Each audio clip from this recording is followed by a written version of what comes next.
On this week's episode, it's bad times for the box office. The androids are leaving Westworld, and movies we're looking to dust off our shelves.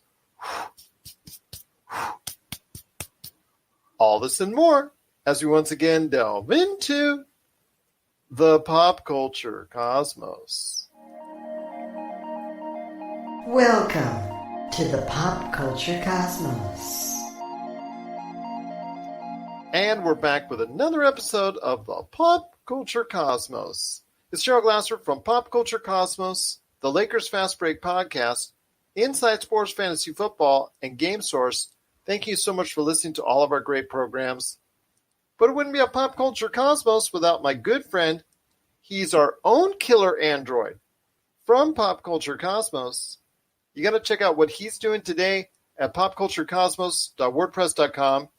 His awesome podcast, Topicocalypse, and of course his book, which everybody, again, out there, you should be getting because you have plenty of time on your hands, and that is Congratulations, You Suck, and it's available today wherever you get your books. It is my good friend. It is Josh Peterson. I hope you're well, my friend, and I hope everyone out there is too as well. I'm alive and kicking. I got some allergies going on, but other than that, I'm here, man. Praise the Lord. Well, exactly. So you told me, though, that every time, because you've got allergies going on, and it is allergy season, and that's something at this point in time is very important to stress to people out there because, you're sneezing and you're coughing. And, if you're out there, what did you say happened? I always get stared at by people. Like I got the coronas, and it's like I saw a meme yesterday that said I used to cough to hide my farts, but now I fart to hide my coughs. Your Something story, like that. Yeah. Where's where is your computer, man? Is that still on hiatus? Yeah, no, look, it's back. It's booting. See the little load bars going. So it said it's had about 30 minutes remaining for the past 3 hours. So I don't know. Hopefully it starts working here. Hopefully one day it will. I could go into a Windows iMac commercial right now, but I won't. I'll deviate from that because you know what? I know a lot of people are talking about all the stuff that's going on in the world right now. So computer problems aside, we're just glad to have you here.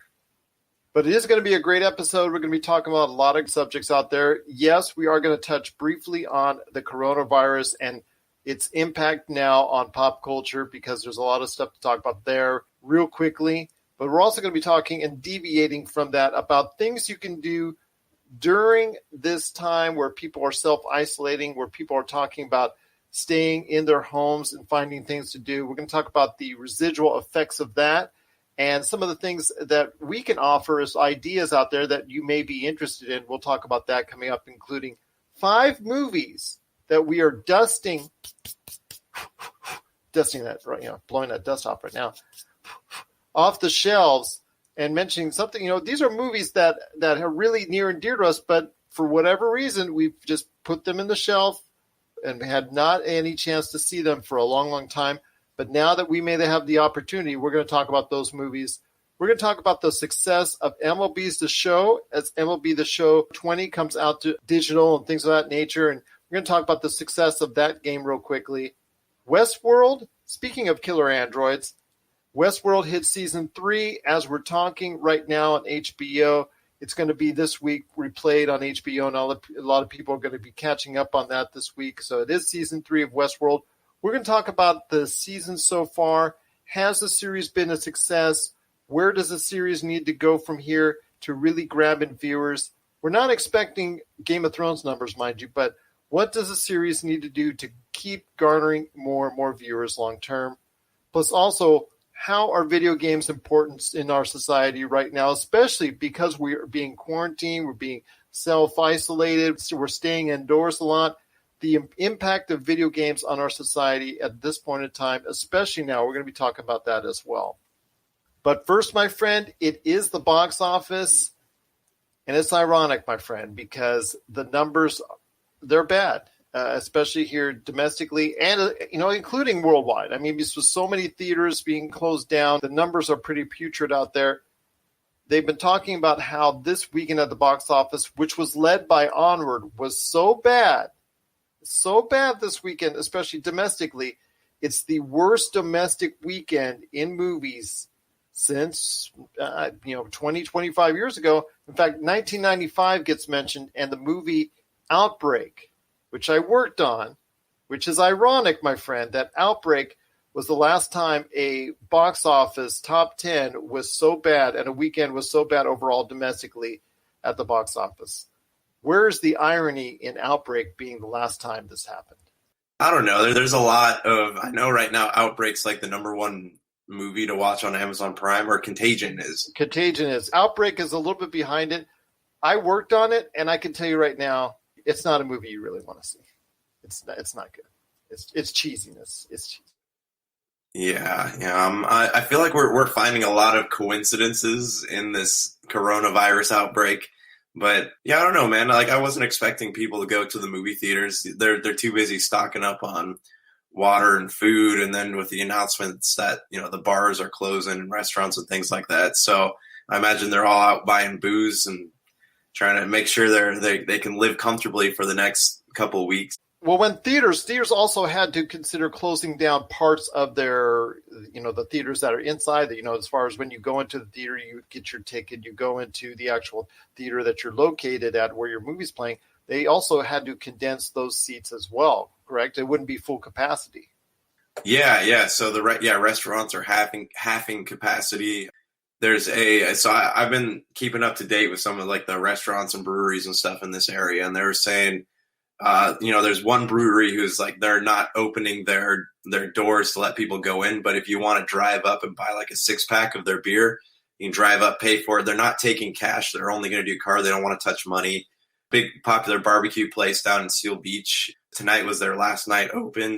There's some people are complying, some people aren't. Basically what Newsom said was he is calling for the closure, and then he was basically making a threat to anyone who didn't close. He's basically making a threat to try to get the federal government involved and stuff like that. So a lot of people are just closing because they don't want to deal with it.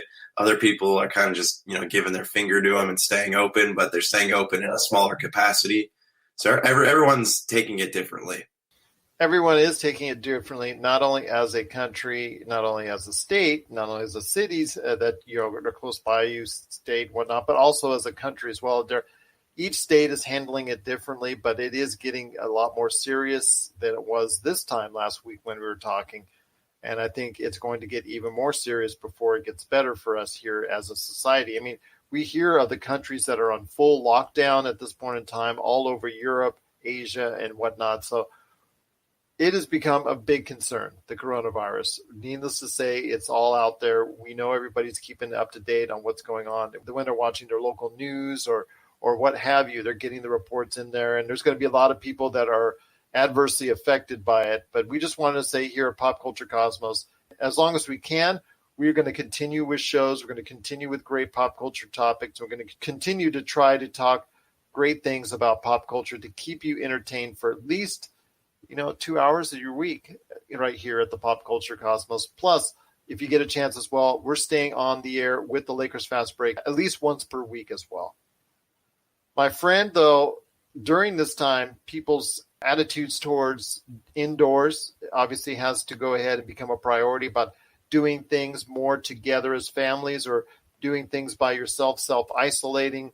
And whether or not you have or have not the coronavirus, you're doing a lot of things at the home. One of those things that people are doing a lot more are video games. In fact, Steam has reported their first 20 million concurrent user day in history, which is just, mind-boggling for them. And we've talked about before all the other things that people do during video games during these times of needs, but I didn't think Ring Fit Adventure would be one of them. It was just something that, it came out, had its time in the sun. There were some people that were very interested on it, got decent reviews, very good indoor activity, but it kind of moved on. People kind of moved on from it and whatnot. But sure enough, something like this, pandemic hits, and you know what? Dust off that Ring Fit Adventure or go find it wherever you can, because Nintendo is reporting sale outages all over the place on Ring Fit Adventure. It is very hard to come by, and there are rumors of it being price gouged. So I want to hear from you, my friend, as a culture and anybody that's even from old to young, how important can video games be to us at this point in time? That's a good question. I mean, there's a lot of people who are.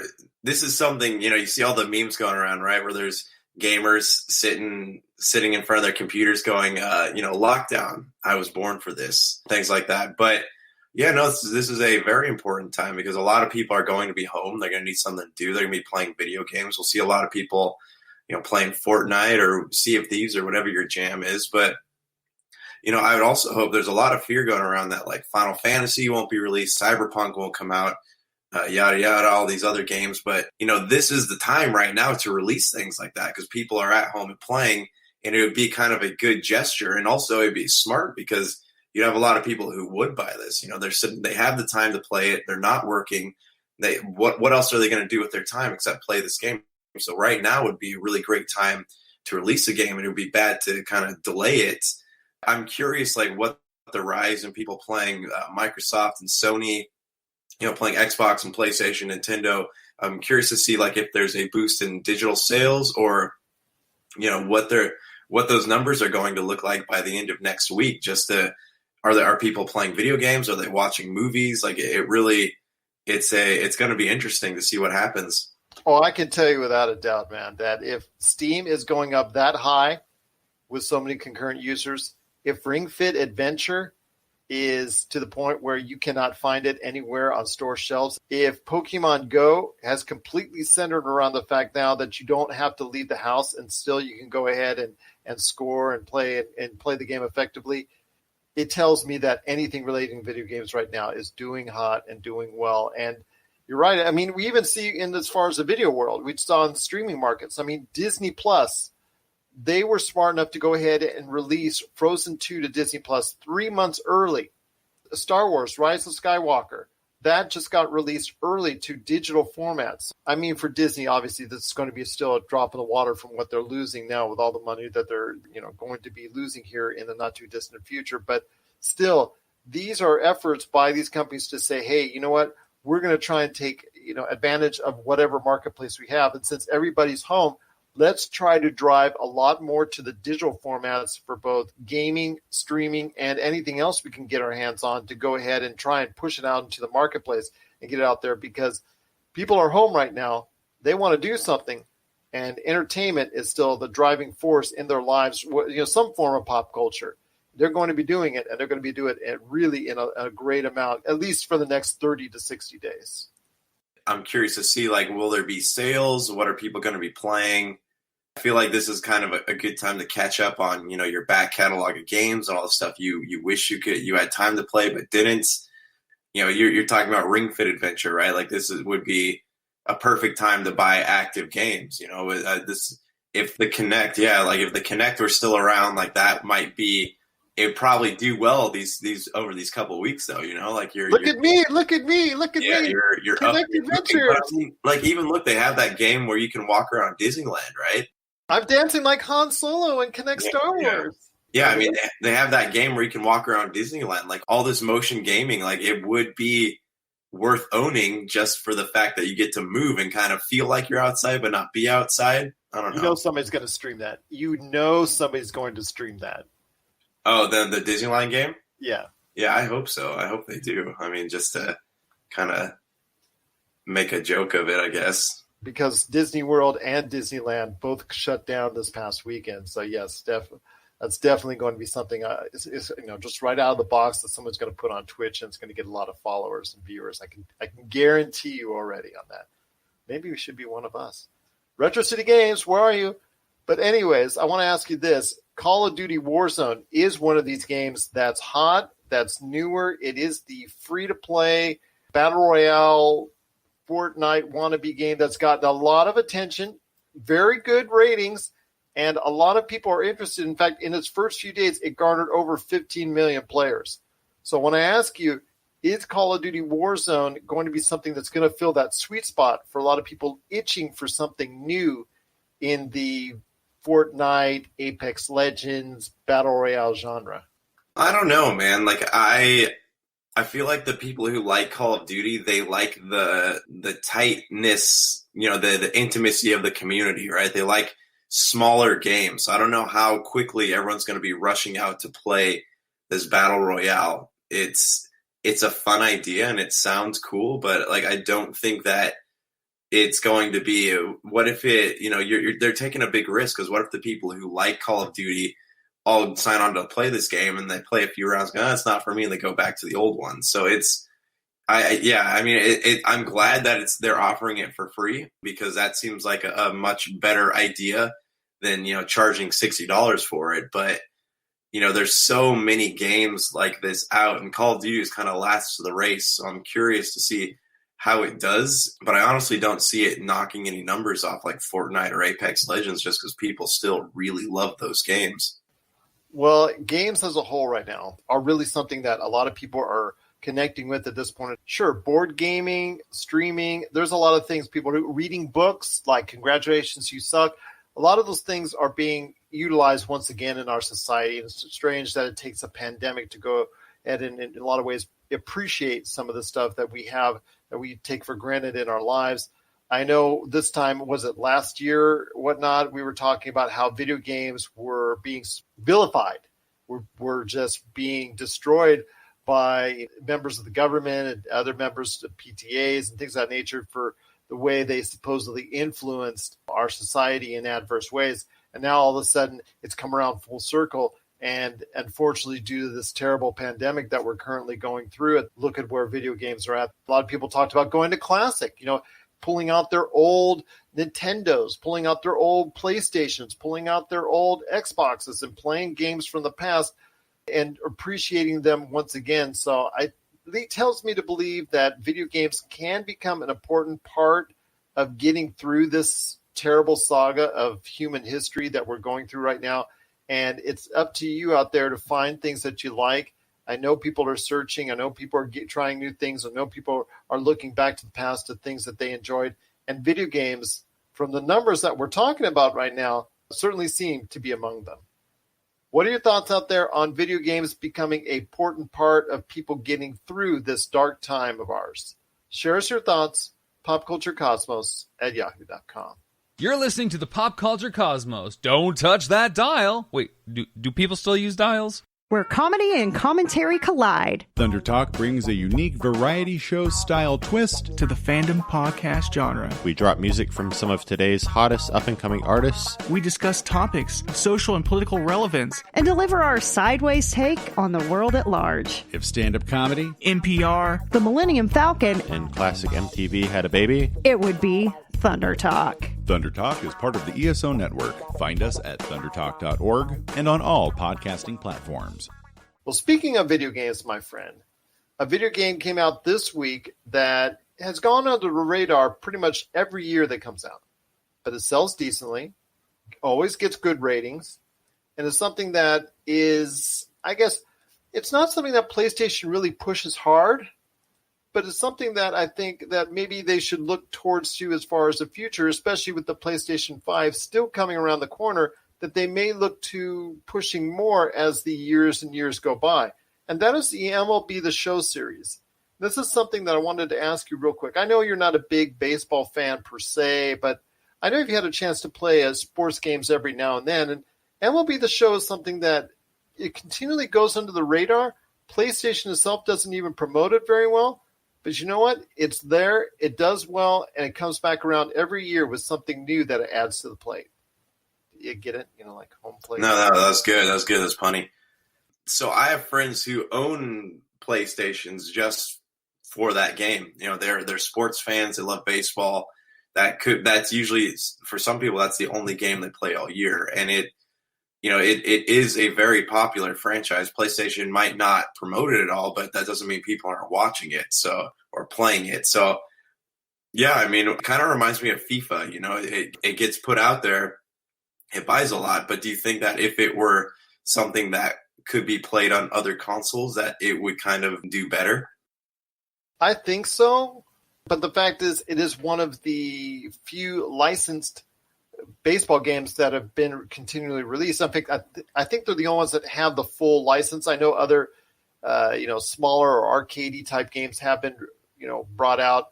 I know EA used to have the Triple Play series and whatnot, but I think the MLB has gone exclusively with the show for quite some time. So I think that's part of the reason why it's just stayed in its little corner with the PlayStation owners.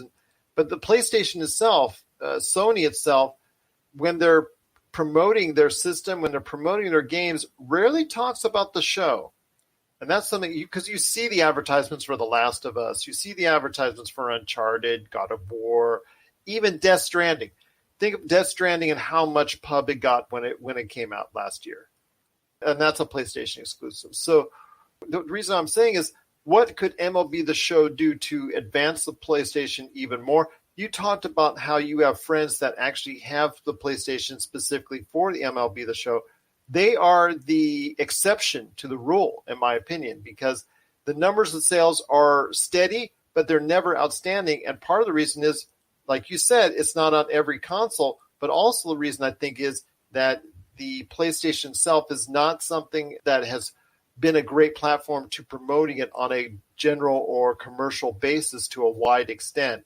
And MLB itself hasn't promoted it well, I think, as at the same time. So I'm give them a double blame with Sony and MLB not really giving it a big push, I think, compared to what the NBA does with NBA 2K. Because if you compare apples to apples, I think NBA and 2K do a much better job than MLB does with the MLB and the show. Right. Well, I mean, this is the only baseball game out there, right? The only franchise that's still operating. And also, you have to take into account Sony has not been doing a good job of promoting anything lately.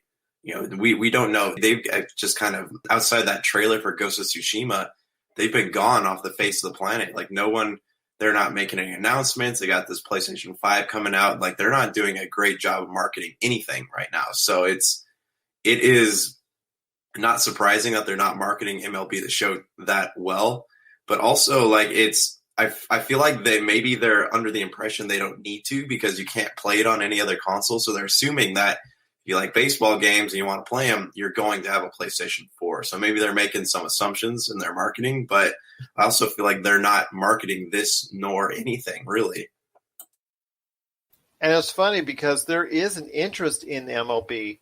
In fact, if you go to our Game Source YouTube page, you'll actually see, and you look up what is the most watched video, it's MLB The Show from CES 2013. So it's kind of funny that MLB leads the way on that, but it doesn't connect the dots, so to speak, as far as popularity, because like I said, MLB The Show, it has its niche, it has its sales, but it's not to the level of, you see, and even NFL Madden. Let's go for NFL and Madden. NFL Madden, there's a big push each and every year. We talk, you and I go back and forth every year on Madden, and is it losing its popularity or anything like that? But even to the extent that it does, if it is losing its popularity, it's nowhere near what MLB The Show does as far as numbers. I mean, far and away, Madden destroys everything that the MLB The Show does. And that, to me, is disappointing because you look at how the popularity of Major League Baseball is, it's kind of funky. It's not exactly endearing itself to a younger audience or millennials or Generation X or whatever. But still, 2 to 3 million fans each year go to these stadiums to watch these games for each and every team. So it tells you there is a marketplace for it. It's kind of weird how that works out when it comes to MLB The Show and why they're not exactly getting more pub because of it. Yeah, I'm also curious, like, how long that Sony's going to own rights to MLB games. Because I know for the first time in years, 2K is publishing an NFL game because that contract with the NFL is over. But it's not a full simulation. It's not a full Madden-like game. That's true. But like, this is the first time we're going to be having a new NFL game outside of NFL Fever. I think was the last one that wasn't exclusive to Madden, but they owned exclusive rights for all these years. But now it's breaking. So I'm curious, like, what's going to happen? When MLB's thing is over, will they look at the numbers and say, "Hey, we want to go on all consoles"? And what will Sony do in exchange to keep that property? That's true, because the numbers for the Switch up until at this point in time were very good for the Switch. I mean, they were mirroring in many ways the same amount of sales as what the PlayStation 4 did at that time in its life cycle as well. So it looks like that if you were going to go ahead and maximize sales for MLB's The Show, the first place I'd hit, even if you don't want to put it on Xbox, is I'd still talk to Nintendo about putting it on a Nintendo Switch. But again, it leads into exclusivity issues. Sony gets a little bit proprietary about that. They get a little bit of testy about that. When it comes to what we've talked about before between the cooperation between Nintendo and Xbox, they have been more cooperative with each other. You see Ori games. The Ori games have already started going on to the Switch, and you see that type of cooperation there. I personally, like you said, until the MLB license goes to a different publisher, it will probably stay exclusive to the PlayStation. And that's kind of a shame because of the fact that MLB The Show is a solid game. We'll always remember to be a solid series. But unfortunately, like MLB The Show 20, it may go under the radar again for this season. And that's going to be a shame because people need to know, especially if they love the game of baseball, that MLB The Show is a good game. It needs to be more widely available, even on PC. Put it on PC and make it available to the PC players out there. You're right. Sony is way too prideful about that kind of thing. I honestly, I feel like it would sell a great deal on the Switch because they're kind of lacking in sports games. Xbox, yeah, there's a lot of sporting fans who play Xbox games. I think Sony's just gotten too cocky with that property. They just assume it's going to sell just because it does so many numbers. But look at Sony's history with Gran Turismo, right? They assume, we own this racing simulator. People are going to play this game. Doesn't matter. We can do no wrong. And then lo and behold, Gran Turismo 5 and 6 came out, and those were both pretty critically slammed. So I guess, maybe it will take something like that to happen before they realize, maybe we should put a little more care into this. And yeah, I don't know, man. I don't know how to make that property more appealing, but they really need to do something. And it also harkens on their latest middling success, I'd probably say, of Gran Turismo Sport, which is their latest offering that came out in 2017, which they're still trying to fine-tune even to this day. But it didn't get the greatest, reviews. Got okay reviews, about 7.5. So I think right now the actual Metacritic score of it is 75. So that's okay, but it isn't one of the upper echelon, top tier racing games at this point in time that people think of anymore. And that's something that Gran Turismo had for many years, especially in the early 2000s when the Gran Turismo would come out on the PlayStation and even the PlayStation 2, and people would just go nuts over it. To me, it's just kind of disappointing that MLB The Show, which is continually a good property, a good outing each and every year. And we always talk about how we don't like to see yearly editions come out because usually it's bad, i.e., like, for instance, WWE 2K, which was absolutely horrid and there was a mistake. And we talk about Madden, how Madden is like up and down. Sometimes it's really good when they have yearly editions. Sometimes it's not so good. Consistently, MLB's The Show is good each and every year out. They make enough fine-tuning and modifications to still get those high scores. But it's a shame that this game doesn't get more recognition amongst baseball fans that it should, because it is a proprietary game to the PlayStation. And even PlayStation and Sony don't give it enough love to go ahead and give it love enough to make it a big-time successful game. What are your thoughts out there on MLB's The Show, not only MLB The Show 20, but the series as a whole? Have you played it and enjoyed it? Are you getting this year's edition? And what are you looking for from a Major League Baseball game? And one last thing, if you get a chance, if you're on an Xbox or a Switch, you let us know if you'd like to see a version of MLB The Show come to your platform anytime soon. Share us your thoughts, popculturecosmos@yahoo.com. Also as well, Pop Culture Cosmos, Humanica Media, and Game Source on Facebook, Twitter, and Instagram as well. You're listening to the Pop Culture Cosmos.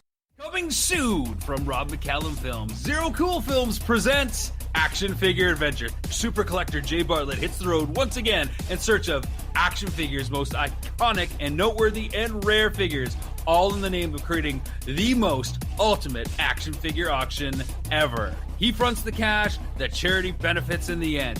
What will he get? How will he get it? And how well will he do? Find out November 1st, 2020. This and many more from Rob McCallum Films. Well, we're halfway down, my friend, on this week's Pop Culture Cosmos. Want to go ahead and tell everybody out there, if you get a chance, check out our site on Facebook, Pop Culture Cosmos, where you'll see the latest info and news and trends in pop culture each and every day right here on the Pop Culture Cosmos Facebook page, where you also see a listing of our entire radio station syndication list right there by the day, Sunday through Saturday, right there for you on Pop Culture Cosmos on Facebook. But my friend, you've got a great thing going on with Topicocalypse, and also congratulations, you suck. Can you let us know what's going on either the latest episodes or why they should get your book? Congratulations, you suck.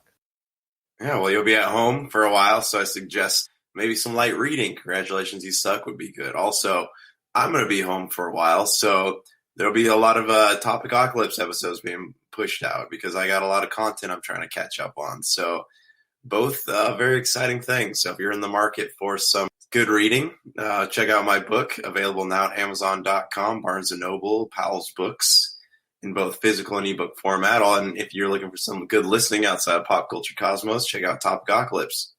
And definitely you want to check out Topicocalypse wherever you can get your podcasts, and you can get his book, Congratulations, You Suck, available now on Amazon.com and also BarnesandNoble.com as well. My friend, Westworld, you're an android, killer android. You're out. You've left the park, man. You've left the park. You no longer want to be someone's little android anymore running around the park. You've left it. You're talking about a revolution. You want to go ahead and pay back the humans. What are your thoughts on Westworld as it hits season 3? I mean, it just came out this weekend. A lot of people have been looking forward to it.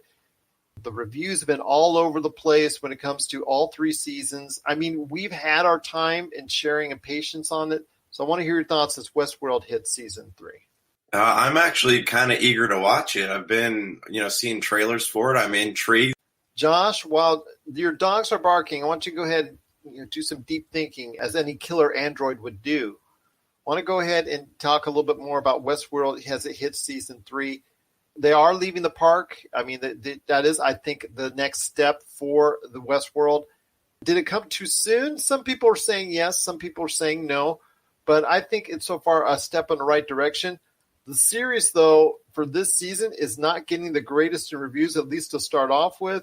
So that's kind of a concern for me as I head down this week and I give it a chance and I give it a whirl back again.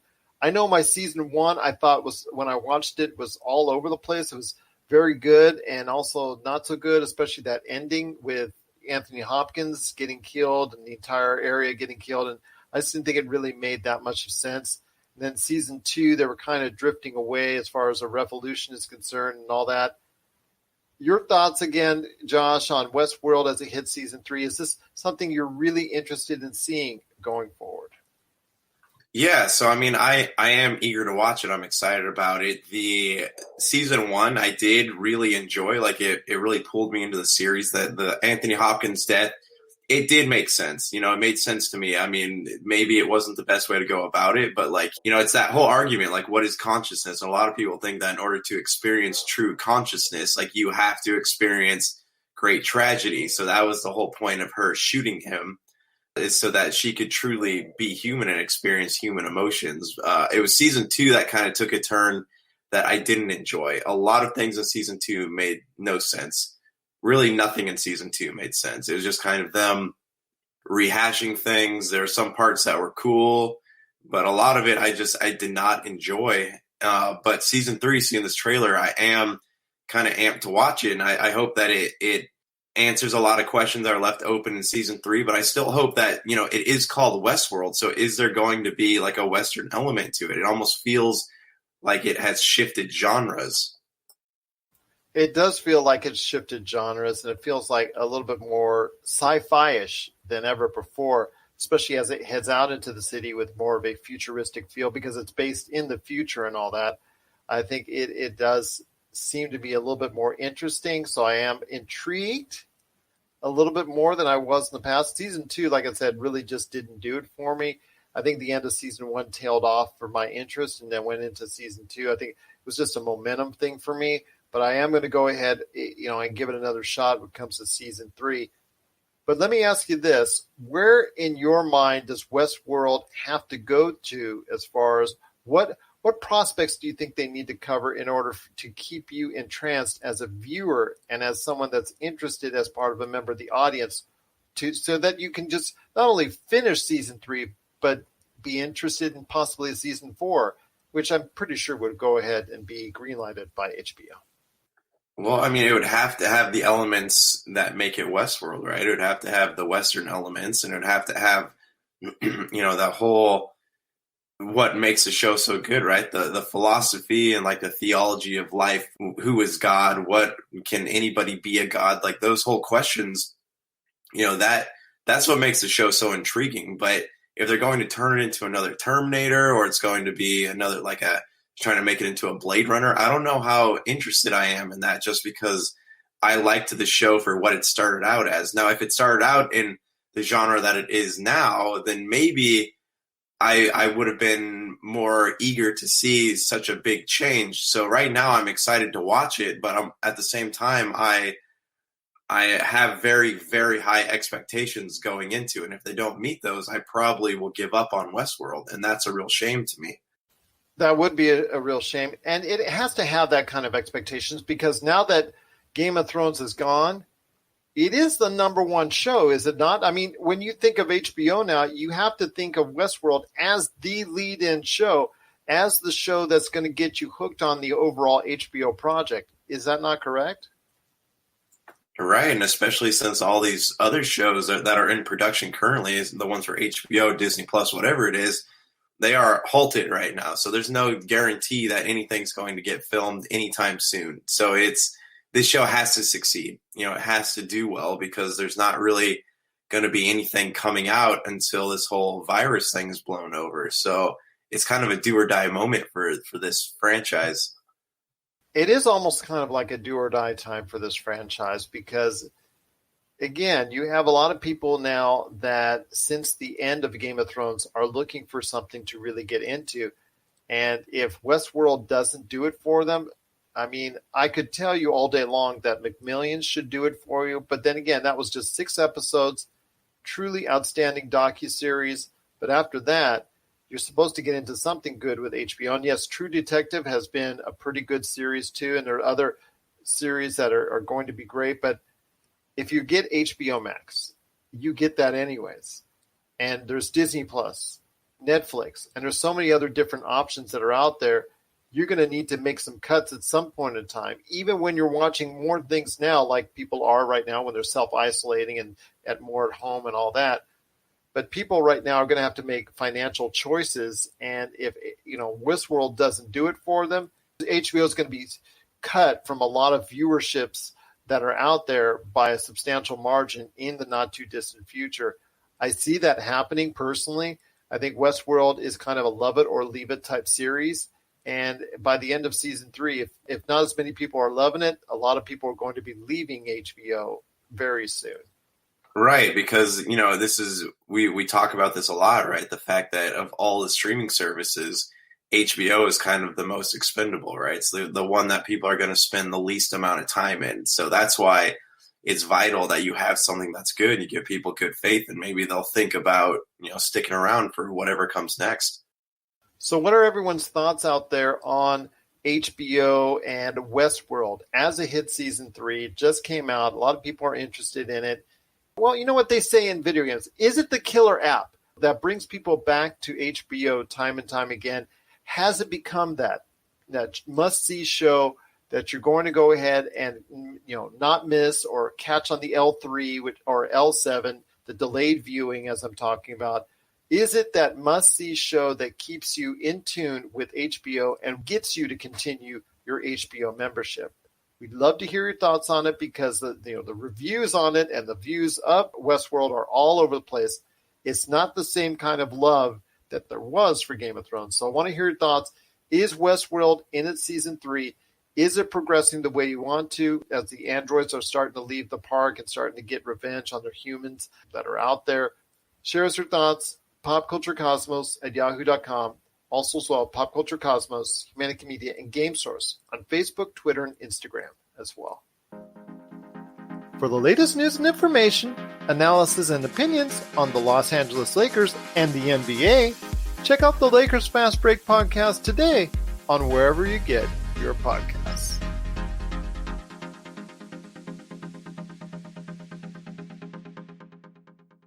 If you need your video game fix, be sure to check out Retro City Games. Located in Town Square on Las Vegas Boulevard or in Henderson, Nevada, Retro City Games has the cure for all your video game vices. Retro games and games for current consoles, Nintendo, Sega, PlayStation, Xbox, and more. Retro City Games has all the staples from any library and some highly collectible offerings too. So pick up a few games today at Retro City Games in Town Square on Las Vegas Boulevard or in Henderson, Nevada. Retro City Games is your video game metropolis.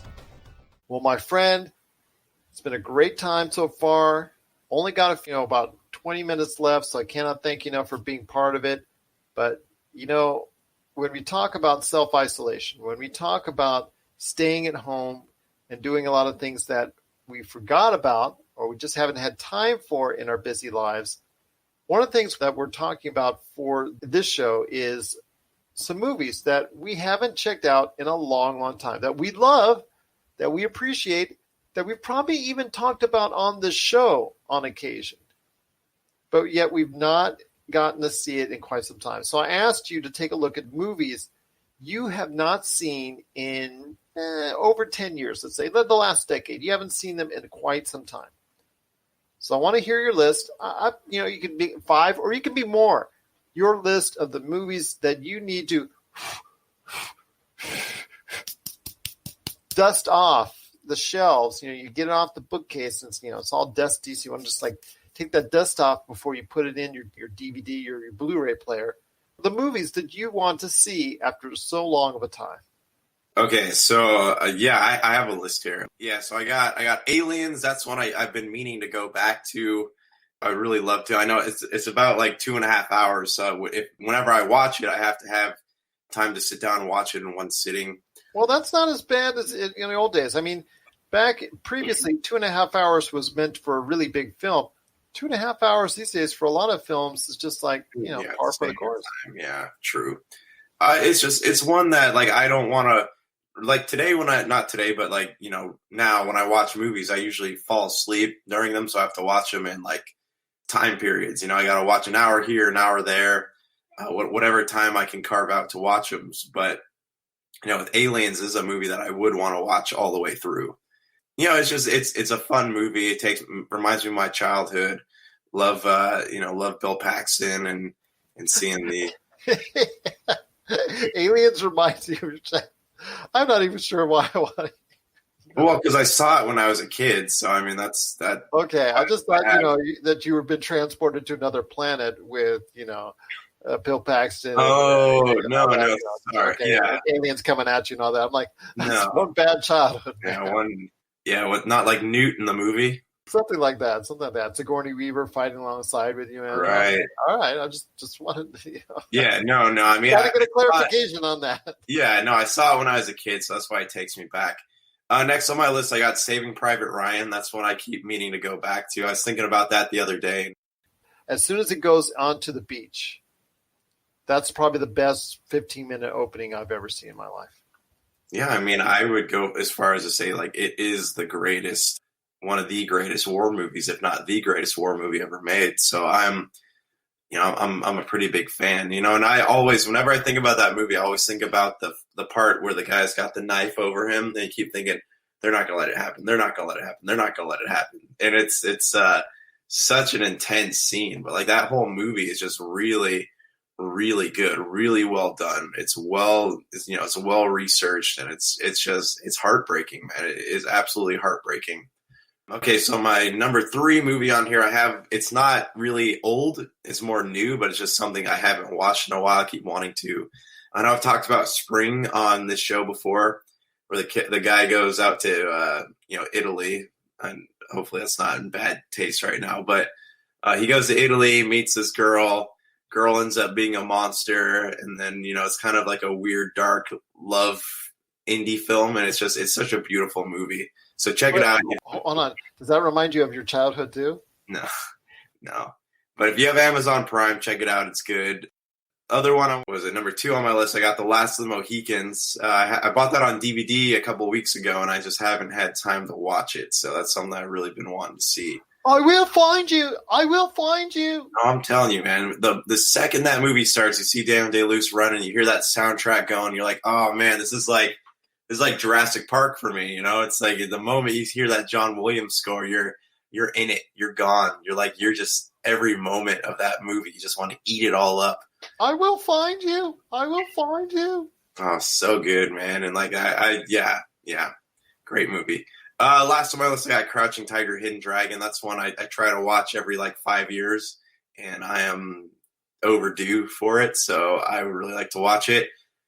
Again, this was probably one of the last movies I rented and watched with my parents, and they really enjoyed it, but it's a great film. Very good quality. But what are your 5? Tell me about them. Well, that doesn't remind you of your childhood either, right? That you could do all those funky stunts. Okay. All right. That's a great list. There's The Last of the Mohicans is something I haven't seen in decades. So yes, I agree with you on that. Also, Crouching Tiger, Hidden Dragon, one of the greatest martial arts films of all time, because it's a martial arts film, but it isn't a martial arts film. It's a great story and narrative driving film, and something that the things that they did in that movie had not been seen by a lot of those, like a wide audience had not seen any type of artistry when it comes to martial arts ever before. And it's just truly an outstanding benchmark for a film for the way we go ahead and perceive the martial arts genre. So I agree with you on Crouching Tiger, Hidden Dragon. I might have to put that on my list as well. But for my movies that I'm going to go ahead and dust off the plate, so to speak, I think for me, for honorary mention, I want to go ahead and honorary mention and put that on there is The Wrestler with Mickey Rourke. And I think that's such an outstanding movie. Even if you don't care for professional wrestling, this movie will make you care about Mickey Rourke's character, because this is by far and away, his best ever performance. I mean, there's nothing that he's done before, even in those cheesy 80 movies he did, or the 90s, or anything of that nature, before or after. I'm talking to you, Iron Man 2. Are not anywhere close to this performance. I mean, he got such recognition for it at the time. It revitalized his career. I mean, you know what? His nice paycheck that he got for Iron Man 2, it's directly because of his performance in The Wrestler. It's just truly an outstanding, he was awesome from beginning to end.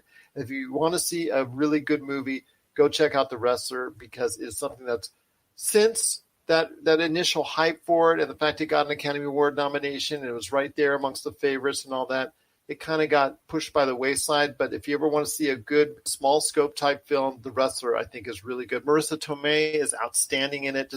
Cannot say enough good things about The Wrestler.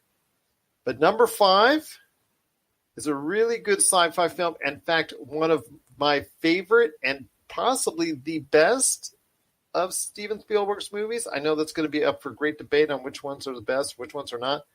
Minority Report. And possibly even one of Tom Cruise's best as well. So it's just something that I think a lot of people should check out if they want to see something that still has a fresh look to it, still has something that can work well in today's society, that does not look that dated. I think it's still something that can stick. If it was released today, would still fare very well. And I think the narrative that it creates, it is an adapted screenplay. It is based off of a book, and it's just something that is very good. In fact, we were talking the other day about what I wanted to go ahead and do in regards to the late Max von Sydow, and our respects to the late Max von Sydow, who was just truly excellent character actor, who passed away last week at the age of 90. And I know there's a lot of news about coronavirus, and that got swept under the rug as well. But I wanted to go ahead and pay respects to Max von Sydow. This is not his best performance or his greatest performance, but it was still very good. And I think the actual, I think Tom Cruise was good. I think it was a great cast of characters, but mainly the story was driving it through, and the sci-fi element that was there in it.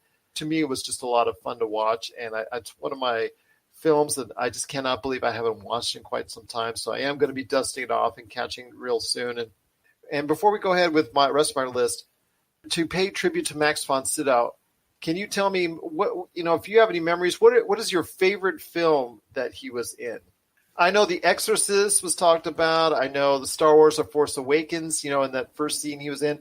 For me, Strange Brew was probably one of my favorite movies. If you ever check out Strange Brew, that's a very fun movie to watch with Rick Moranis and Dave Thomas and Max von Sydow as the bad guy in it. I know he played a lot of bad guys, but still a great actor nonetheless. But yeah. Oh, okay. Yeah, so I got one out of left field. I really enjoyed him in Robin Hood with Russell Crowe. I thought that him playing the senile father, like he hit all kinds of ranges in that. Like he was senile father, so he was funny, he was serious when he needed to be, and he brought a side to that role that really kind of made him a character you cared about. Very surprising choice. Good choice. There you go. That's, again, our tribute to Max von Sydow, who passed away last week at the age of 90. If you didn't hear, one of the best character actors that has ever been in Hollywood. Got a variety of roles. Yes, he played a lot of bad guys, but he did play good guys. He played important figures, and he was someone who, with his voice, with his distinct accent, you always knew he was in the movie, and just was a great addition to any movie you put him in. But yes, Strange Brew is one of my favorites with him in it. Moving on to continue our list, The Good, the Bad, and the Ugly with Clint Eastwood and Lee Van Cleef and Eli Wallach. Just a great movie. The Good, the Bad, and the Ugly is something, if you want to go back into the older spaghetti westerns, to me this is probably ahead of Fistful of Dollars. I think it's probably the best spaghetti western that's ever been made. And if you want to go ahead and see what older westerns were like, I would probably go ahead and one that people can still relate to today that's good enough to be seen and appreciated, that you're not going to be rolling your eyes over. I would probably say The Good, the Bad, and the Ugly, especially Eli Wallach's performance as Tuco was just something to behold. And I think that's a really good movie. And that's something I need to check out. I need to dust off and go ahead and check that out. Coming up next at number 3 is The Road Warrior with Mel Gibson. Before he went crazy, before he went out there, before he lost his mind and did everything that he did, The Road Warrior and Mad Max, to even a bigger extent than that, is something you should go out of your way and see. I know we talked recently about Mad Max Fury Road being something that is definitely a great movie that you need to see. Well, it all stems from The Road Warrior and Mad Max. And if you want to see how that world, the apocalyptic world, and how it was built, I would suggest The Road Warrior and Mad Max on top of it, as well as the two movies. Not Thunderdome, Mad Max Beyond Thunderdome. I think you can skip that. If you really have a lot of time on your hands, and there's a good chance you guess you can watch that just to complete the list. But The Road Warrior and Mad Max are two great films you need to go ahead and check out. At number 2 is Michael Mann's Heat from the 90s with Robert De Niro, Al Pacino, Val Kilmer. It was a heavy-duty cast. And when they were back in their primes, this was something that was a special treat. And yes, the acting between the two may be okay at best. It was not their greatest performances.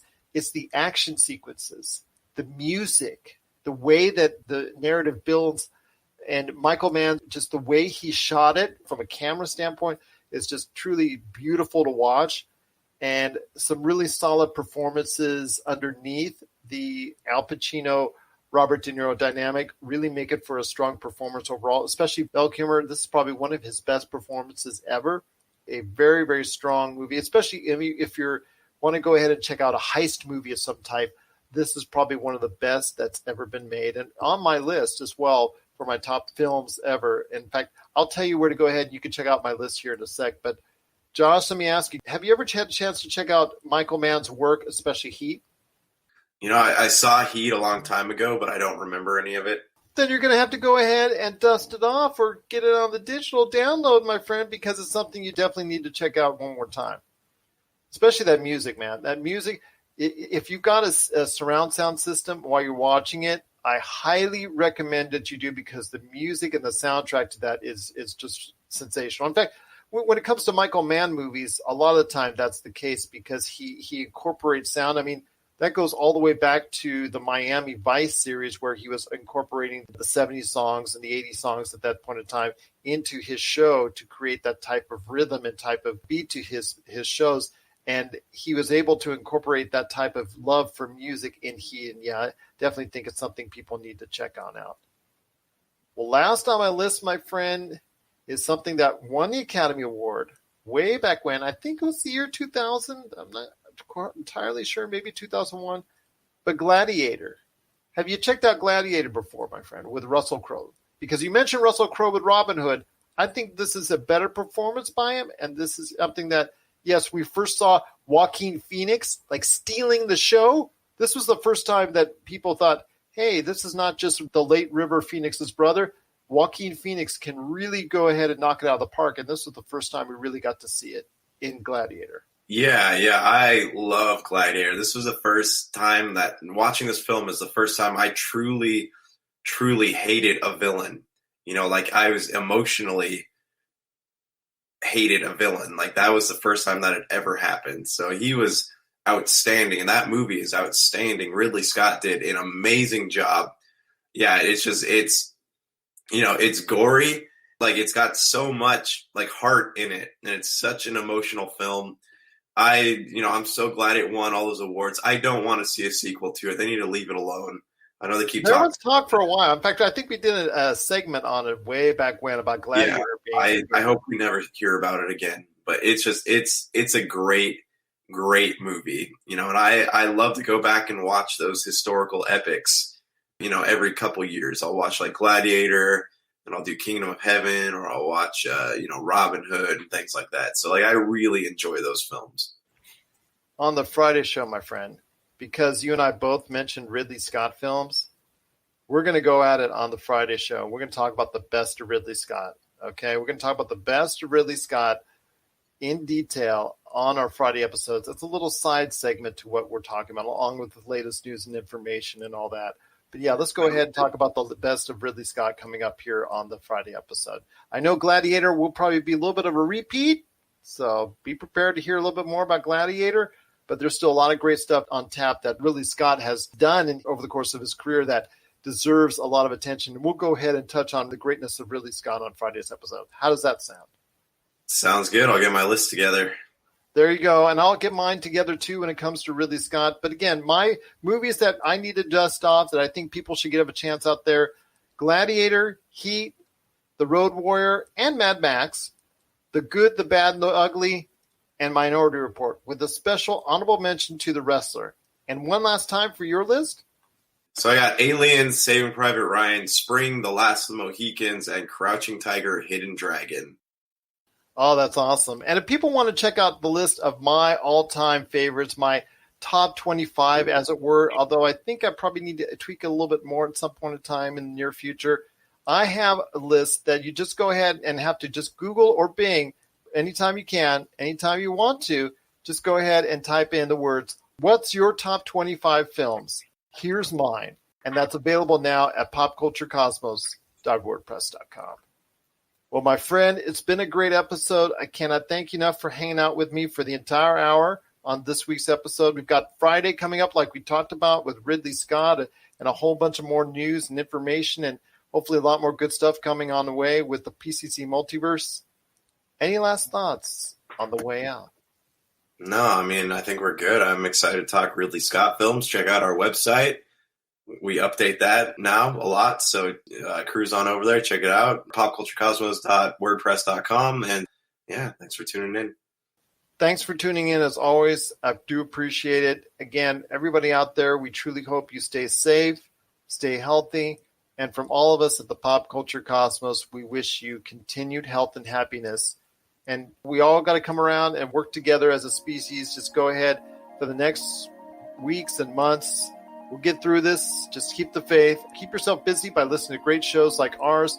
Support independent podcasters. I know everybody has their favorites, but if you get a chance, support independent podcasters like us and so many others that are out there. And continued health and happiness to everyone as we go forward through this pandemic. So for Josh Peterson, this is Gerald Glassford.